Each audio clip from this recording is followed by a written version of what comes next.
आप सबको जय मसीह की। परमेश्वर का धन्यवाद हो इस सुंदर समय के लिए। आज बाल दिवस के इस शुभ अवसर पर आपको, आपके परिवार को, विशेष करके सभी बच्चों को ढेर सारी शुभकामनाएं। परमेश्वर का वचन हमें बच्चों से और बालकों से संबंधित क्या शिक्षा देता है, क्या सिखाता है, उसको हम लोग इस वीडियो में देखने और समझने का प्रयास करेंगे। लूका रचित सुसमाचार उसका 18 अध्याय 16 वचन। यीशु ने बच्चों को पास बुलाकर कहा, बालकों को मेरे पास आने दो और उन्हें मना न करो, क्योंकि परमेश्वर का राज्य ऐसो ही का है। बचपन एक पौधे के समान है और माँ बाप माली के समान है। जिस प्रकार माली जो है पौधों की अच्छी तरीके से देखरेख करता है और सही समय पर उनको पानी और बाकी उनको पोषण मिल सके, खाद सही समय पर डालता है और उनको बाकी हर एक चीज से बचा कर रखता है, सुरक्षित रखता है।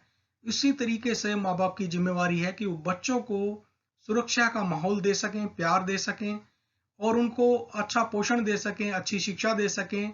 और सबसे बड़ी और महत्वपूर्ण बात, विश्वासी जो माता पिता हैं या मसीह जो माता पिता हैं, उनकी सबसे ज्यादा बड़ी जिम्मेवारी ये है कि वो परमेश्वर के भय को मानना बच्चों को सिखा सके।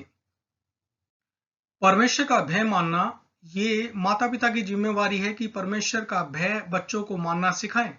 और माता पिता बच्चों को परमेश्वर का भय कैसे मानना सिखा सकते हैं? व्यवस्था विवरण उसका 6 अध्याय आगे के वचन। हे इज़राइल सुन, यहोवा हमारा परमेश्वर है, यहोवा एक ही है। तो अपने परमेश्वर यहोवा से अपने सारे मन और सारे जीव और सारी शक्ति के साथ प्रेम रखना। और ये आज्ञाएं जो मैं आज तुझको सुनाता हूं, वे तेरे मन में बनी रहें और तू इन्हें अपने बाल बच्चों को समझाकर सिखाया करना। और घर में बैठे, मार्ग पर चलते, लेटते, उठते इनकी चर्चा किया करना। तो परमेश्वर का वचन सिखाता है कि बाल बच्चों को परमेश्वर का वचन, उसकी आज्ञाएं कब कब समझानी है, समझाकर सिखाया करना। घर में बैठे हुए, मार्ग पर चलते हुए, लेटते हुए, उठते हुए इनकी चर्चा किया करना। तो परमेश्वर का वचन हमें सिखाता है कि माँ बाप की जिम्मेवारी है उठते बैठते चलते फिरते परमेश्वर का वचन बच्चों को सिखाएं। और किसी व्यक्ति ने इस तरीके से बताया, जैसा कि यहाँ आप एक पौधा देख सकते हैं। एक पौधे को जब वो पौधा छोटा है तब उसको सीधा किया जा सकता है, लेकिन अगर वो एक पेड़ बन गया, एक वृक्ष बन गया, तो उसको सीधा करना बिल्कुल असंभव बात है। जब एक पौधा छोटा है तो आप उसको लकड़ी के सहारे या किसी चीज से, रस्सी से बांध कर उसको सीधा कर सकते हैं। लेकिन जब वो पौधा जो है वो एक बड़ा वृक्ष बन जाए, उसके बाद उसको सीधा करना बिल्कुल असंभव है। इसी तरीके से ये माँ बाप की जिम्मेवारी है कि जो बच्चे जब छोटे हैं उसी समय से परमेश्वर का भय बच्चों को मानना सिखाएं, ताकि उनके अंदर परमेश्वर का वचन गहराई से उनके हृदय में जड़ पकड़े और वो परमेश्वर के वचन के अनुसार सीधे मार्ग पर बढ़ें, सीधे मार्ग पर चलें। मरकुस उसका 10 अध्याय 13 से 16 वचन। फिर लोग बालकों को उसके पास लाने लगे कि वह उन पर हाथ रखे, पर चेलों ने उनको डांटा। यीशु ने यह देख क्रुद्ध होकर या क्रोधित होकर उनसे कहा, बालकों को मेरे पास आने दो और उन्हें मना न करो, क्योंकि परमेश्वर का राज्य ऐसो ही का है। मैं तुमसे सच कहता हूं कि जो कोई परमेश्वर के राज्य को बालक की नाई ग्रहण न करे, वह उसमें कभी प्रवेश करने न पाएगा। और उसने उन्हें गोद में लिया और उन पर हाथ रखकर उन्हें आशीष दी। तो यीशु मसीह ने बच्चों को अपनी गोद में लिया और उनको आशीष दी। कई बार हम लोग बड़े होने के नाते हम लोग बच्चों को नेग्लेक्ट करते हैं, उनको अनदेखा करते हैं, लेकिन यीशु मसीह ने यहाँ पर इस बात को स्पष्ट किया, सिखाया, समझाया कि जो परमेश्वर का राज्य है वो उनके जैसा ही है। तो परमेश्वर के राज्य में कोई व्यक्ति जब प्रभु उसको प्रवेश वही कर पाएगा जो अपने आप को बालक के समान बनाएगा। परमेश्वर का वचन, नीति वचन उसके 22 अध्याय 6 वचन में इस तरीके से बताता है, लड़के को शिक्षा उसी मार्ग की दे जिसमें उसको चलना चाहिए, और वह बुढ़ापे में भी उससे न हटेगा। कई बार माँ बाप इस बारे में ऐसा बोलते हैं कि बच्चा अभी है, छोटा बच्चा है, इसको बाद में जब समझ आएगी तब हम इसको परमेश्वर का वचन सिखा देंगे। लेकिन यहाँ पर परमेश्वर का वचन हमें स्पष्ट तरीके से बताता, सिखाता है कि जब बच्चे छोटे हैं तभी उनको परमेश्वर का वचन सिखाना चाहिए, ताकि वो बुढ़ापे तक परमेश्वर के वचन के अनुसार चलें और उससे कभी पीछे ना हटें। मत्ती उसका 18 अध्याय 1 से 5 वचन। उसी घड़ी चेले यीशु के पास आकर पूछने लगे कि स्वर्ग के राज्य में बड़ा कौन है। इस पर उसने एक बालक को पास बुलाकर उनके बीच में खड़ा किया और कहा, मैं तुमसे सच कहता हूं, यदि तुम ना फिरो और बालकों के समान न बनो तो स्वर्ग के राज्य में प्रवेश करने नहीं पाओगे। जो कोई अपने आप को इस बालक के समान छोटा करेगा वह स्वर्ग के राज्य में बड़ा होगा, और जो कोई मेरे नाम से एक ऐसे बालक को ग्रहण करता है वह मुझे ग्रहण करता है। तो बालक का स्वभाव आपको पता है कि बालक जो हैं, बच्चे जो हैं, वो बिल्कुल इनोसेंट होते हैं, वो मासूम होते हैं, उनके अंदर कोई कपट नहीं होता, बिल्कुल मन के शुद्ध होते हैं। और परमेश्वर का वचन यही सिखाता है कि हमें अपने मन में कोई बैर, कोई लड़ाई झगड़ा, कोई भी किसी के प्रति कोई बुरी भावना को अपने अंदर नहीं रखना। बस जैसे बालक जो है भी लड़ाई कर रहे हैं, थोड़ी देर के बाद वो माफ कर देते हैं, उसी तरीके से हमें बच्चे के जैसे अपने स्वभाव को, बुराई के प्रति हमें बालक बनना परमेश्वर का वचन सिखाता है। 5,000 पुरुषों को खाना खिलाना। हम लोग इस बात को जानते हैं कि यीशु मसीह ने 5,000 की भीड़ को खाना खिलाया, जिसमें 5,000 सिर्फ पुरुषों की संख्या बताई गई है। और ये रेफरेंस हमें मत्ती के सुसमाचार 14 अध्याय 13 से 21 वचन, मरकुस उसका 6 अध्याय 30 से 44 वचन, लूका रचित सुसमाचार 9 अध्याय 10 से 17 वचन, यूहन्ना रचित सुसमाचार 6 अध्याय 1 से 14 वचन में हम लोगों को ये रेफरेंस मिलता है। आप समय निकालकर इन सारे रेफरेंस को पढ़ें ताकि परमेश्वर का वचन और आपको स्पष्ट तरीके से समझ में आए। यूहन्ना रचित सुसमाचार उसका 6 अध्याय 1 से 13 वचन में आपके लिए पढ़ रहा हूं। इन बातों के बाद यीशु गलील की झील अर्थात तिबिरियास की झील के पास गया और एक बड़ी भीड़ उसके पीछे हो ली, क्योंकि जो आश्चर्यक्रम वह बीमारों पर दिखाता था वे उनको देखते थे। तब यीशु पहाड़ पर चढ़कर अपने चेलों के साथ वहां बैठा और यहूदियों के फसह के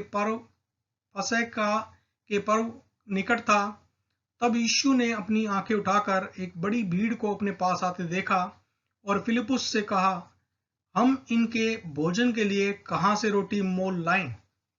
परंतु उसने यह बात उसे परखने के लिए कही, क्योंकि वह आप जानता था कि मैं क्या करूंगा। फिलिपुस ने उसको उत्तर दिया कि 200 दिनार की रोटी उनके लिए पूरी भी न होगी, उनमें से हर एक को थोड़ी थोड़ी मिल जाए। उसके चेलों में से शमौन पतरस के भाई अंद्रियास ने उससे कहा, यहाँ एक लड़का है जिसके पास जौ की 5 रोटी और 2 मछलियां हैं, परंतु इतने लोगों के लिए वे क्या हैं? यीशु ने कहा, लोगों को बैठा दो। और उस जगह बहुत घास थी। तब वे लोग जो गिनती में लगभग 5,000 के थे बैठ गए। तब यीशु ने रोटियां ली और धन्यवाद करके बैठने वालों को बांट दी, और वैसे ही मछलियों में से जितनी वे चाहते थे बांट दी। जब वे खाकर तृप्त हो गए, उसने अपने चेलों से कहा कि बचे हुए टुकड़े बटोर लो कि कुछ फेंका न जाए। सो उन्होंने बटोरा, और जबकि 5 रोटियों के टुकड़े जो खाने वालों से बच रहे थे उनकी 12 टोकरियां भरी। तो यहाँ पर हम लोग एक बात को देखते हैं कि यहाँ पर 5,000 पुरुष हैं यहाँ पर, और यहाँ एक छोटा लड़का है जिसके पास 5 रोटी और 2 मछलियां हैं। और ये छोटा लड़का अपनी 5 रोटी और 2 मछलियों को यीशु मसीह को देता है, यीशु मसीह के चेले के द्वारा देता है, और यीशु मसीह 5,000 लोगों को खाना खिलाते हैं, और उसके बाद 12 टोकरियां बच गई। तो परमेश्वर एक छोटे बालक को, एक छोटे लड़के को इस्तेमाल करता है कि 5,000 लोगों को भोजन खिला सके। तो परमेश्वर अद्भुत रीति से, परमेश्वर के वचन हमें इस बात को सिखाता है कि जो बच्चा है, वो लड़का है, उसको और 5,000 लोगों के लिए परमेश्वर ने आशीष के रूप में उसको एक आशीष का जरिया बना दिया। तो परमेश्वर के वचन में जो छोटे बच्चे हैं उनको कहीं पर भी नेग्लेक्ट नहीं किया गया, अनदेखा नहीं किया गया, लेकिन बाइबल इस बारे में बहुत ही स्पष्ट तरीके से बताती है कि परमेश्वर ने बहुत सारे अलग अलग वचनों में छोटे बालकों को परमेश्वर ने अपनी महिमा के लिए इस्तेमाल किया है। हम लोग देखते हैं यिर्मयाह का बुलाया जाना। यिर्मयाह उसका 1 अध्याय और 4 से 10 वचन। तब यहोवा का यह वचन मेरे पास पहुंचा, यानी यिर्मयाह के पास पहुंचा, गर्भ में रचने से पहले ही मैंने तुझ पर चित्त लगाया और उत्पन्न होने से पहले ही मैंने तुझे अभिषेक किया। मैंने तुझे जातियों का भविष्यद्वक्ता ठहराया। तब मैंने कहा, हाय प्रभु यहोवा, देख मैं तो बोलना ही नहीं जानता, क्योंकि मैं लड़का ही हूँ। परंतु यहोवा ने मुझसे कहा, मत कह कि मैं लड़का हूँ, क्योंकि जिस किसी के पास मैं तुझे भेजूं वहां तू जाएगा, और जो कुछ मैं तुझे आज्ञा दूं वही तू कहेगा। तू उनके मुख को देखकर मत डर, क्योंकि तुझे छुड़ाने के लिए मैं तेरे साथ हूँ। यहोवा की यही वाणी है। तब यहोवा ने हाथ बढ़ाकर मेरे मुंह को छुआ, और यहोवा ने मुझसे कहा, देख मैंने अपने वचन तेरे मुंह में डाल दिए हैं। सुन, मैंने आज आज के दिन तुझे जातियों और राज्यों पर अधिकारी ठहराया है, उन्हें गिराने और ढा देने के लिए, नाश करने और काट डालने के लिए, या उन्हें बनाने और रोपने के लिए। तो परमेश्वर जो है वो यिर्मयाह जब बोलता है कि मैं तो बोलना भी नहीं जानता, परमेश्वर ने उसको चुन लिया, उसका अभिषेक किया और अपने वचनों को उसके मुंह के अंदर डाल दिया। परमेश्वर ने यिर्मयाह को के मुंह के अंदर अपने वचनों को डाल दिया, मतलब अपने वचनों से उसके जीवन को भर दिया, ताकि उसके अंदर से जब भी निकले परमेश्वर का वचन निकले। और एक और उदाहरण हम लोग यहाँ पर देखते हैं। बालक शमूएल को यहोवा ने पुकारा, और हम लोग सब इस घटना को अच्छी तरीके से जानते हैं कि परमेश्वर यहोवा ने जब बालक शमूएल छोटा था तब 3 बार उसको पुकारा। पहला शमूएल उसका 3 अध्याय 1 से 11 वचन, लेकिन आपको के लिए मैं 8वां वचन पढ़ रहा हूँ। फिर तीसरी बार यहोवा ने शमूएल को पुकारा, और वह उठ के एली के पास गया और कहा, क्या आज्ञा, तूने तो मुझे पुकारा है। तब एली ने समझ लिया कि इस बालक को यहोवा ने पुकारा है। तो उस समय पर शमूएल कितना था, उसकी उम्र कितनी थी, लिखा है वो एक बालक था। उसकी एग्जैक्ट उम्र के बारे में तो नहीं बताया गया, लेकिन बालक ही वो उस समय पर था, वो कम आयु का ही था। परमेश्वर ने उससे 3 बार बात की। तो परमेश्वर बालकों को चुन लेता है, बचपन से ही चुनता है, और उनको अपनी महिमा के लिए इस्तेमाल करता है। तो कई बार माँ बाप सोचते हैं तो अभी छोटा बच्चा है, इसको हम परमेश्वर का वचन क्या सिखाएं, लेकिन बचपन में ही परमेश्वर का वचन बालकों को सिखाना जरूरी है। दूसरा राजा उसका 5 अध्याय, जहां पर हम लोग नामान नाम का एक कोढ़ी के विषय में पढ़ते हैं। यहाँ पर इस तरीके से बताया गया है, आराम के राजा का नामान नाम सेनापति अपने स्वामी की दृष्टि में बड़ा प्रतिष्ठित पुरुष था, क्योंकि यहोवा ने उसके द्वारा अरामियों को विजय किया था, और यह शूरवीर था परंतु कोढ़ी था। अरामी लोग दल बांधकर इजराइल के देश में जाकर वहां से एक छोटी लड़की बंधुआई में ले आए थे, और वह नामान की पत्नी की सेवा करती थी। तो यहाँ पर हम लोग इस बात को देखते हैं कि एक छोटी लड़की जो नामान की पत्नी की सेवा करती थी, उसकी नौकरानी थी उसको, और वो एक बंधुआई में यानी एक गुलाम लड़की थी।